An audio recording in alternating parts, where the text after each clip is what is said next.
7 soldiers have been killed after an Israeli military helicopter crashed in Romania during a military exercise.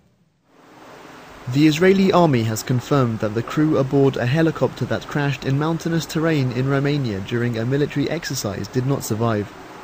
The crew consisted of 6 Israelis and 1 Romanian liaison officer. So far, 4 bodies have been found.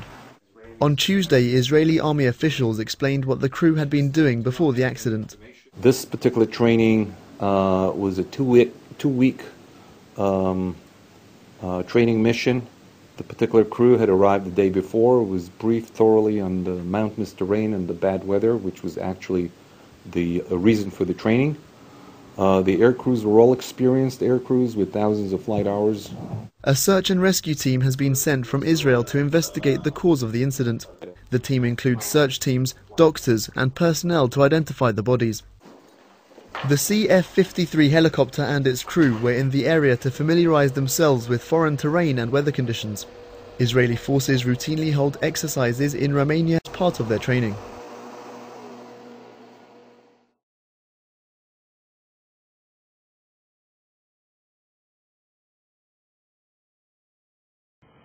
הבוקר, באור ראשון, 3 מסוקי אסור עם צוות הלוחמים וצוות החיפוש הרחב יצאו אל השטח, מלווים עם אנשי חיל האוויר הרומני.